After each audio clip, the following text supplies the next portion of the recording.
जाता है। सर्वप्रथम मीरा का जीवन परिचय जान लें।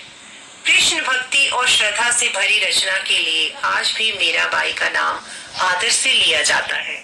आज भी मीराबाई को कृष्ण भक्ति के गीतों के रूप में और श्रद्धा और बहुत ही आदर भावना से याद किया जाता है।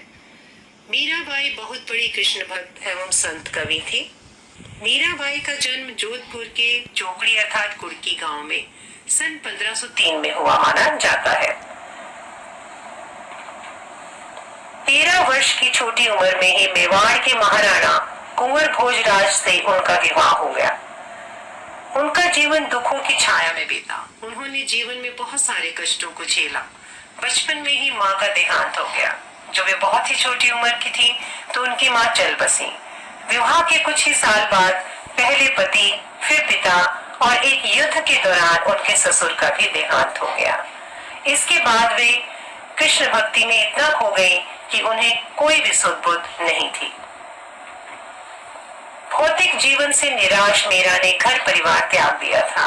अब सब तरह के मोह माया के बंधन वे तोड़ चुकी थी और वृंदावन में डेरा डाल पूरी तरह से गिरधर गोपाल कृष्ण के प्रति समर्पित हो गई थी। उन्होंने अपना पूरा जीवन कृष्ण भक्ति के लिए समर्पित कर दिया था। इसके अलावा मीराबाई के गीतों का संगठन मीराबाई की पदावली नामक ग्रंथ में किया गया है। उनके द्वारा कृष्ण भक्ति के दौरान जितने भी गीतों की रचना की गई या उनका गान किया गया, उनका लेखांकन मीराबाई की पदावली में किया गया है। मीरा का सारा जीवन कृष्ण भक्ति में बीता। पति की मृत्यु के बाद इनकी भक्ति दिनों दिन बढ़ती गई। इन्होंने सारे संसार से नाता तोड़ लिया था। मीरा अक्सर मंदिरों में जाकर कृष्ण भक्तों के सामने, कृष्ण की मूर्ति के सामने नाचती गाती रहती थी। मीराबाई की कृष्ण भक्ति और इस प्रकार से नाचना और गाना उनके पति के परिवार को बिल्कुल अच्छा नहीं लगा। उन्होंने इसका ऐतराज भी जताया। उन्हें बहुत सारे तरीकों से रोकना भी चाहा, लेकिन वे सफल नहीं हुए, जिसकी वजह से कई बार उन्हें विष देकर अर्थात जहर देकर मारने की भी कोशिश की गई, ताकि उनकी जीवन लीला ही समाप्त की जा सके और उनके इन दुखों का छुटकारा हो सके। मीराबाई की रचनाएं। मीराबाई ने 4 ग्रंथों की रचना की है।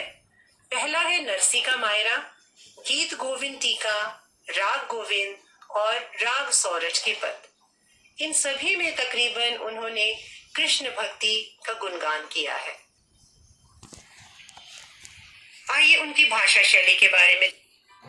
हेलो स्टूडेंट्स, तो मैं एक टीचर हूँ और जनरली जब मीरा पर योगियों, संतों और वैष्णव भक्तों का सम्मिलित प्रभाव पड़ा। मीरा जब कृष्ण भक्ति में दर दर भटक रही थी तो उनका वास्ता बहुत सारे साधु संतों और वैष्णव भक्तों से पड़ा, तो उनका भी प्रभाव उनके जीवन पर पड़ा। मीरा के पदों की भाषा में राजस्थानी, ब्रिज और गुजराती भाषा का मिश्रण पाया जाता है, क्योंकि ये राजस्थान के आसपास का ही क्षेत्र है। वहीं पंजाबी खड़ी बोली और पूर्वी का प्रयोग भी मिलता है, क्योंकि वह इधर से उधर घूमती रहती थी कृष्ण भक्ति में लीन, तो जहां भी वो जाती थी वहां की भाषा का प्रभाव उनके गीतों में देखने को मिला। मृत्यु।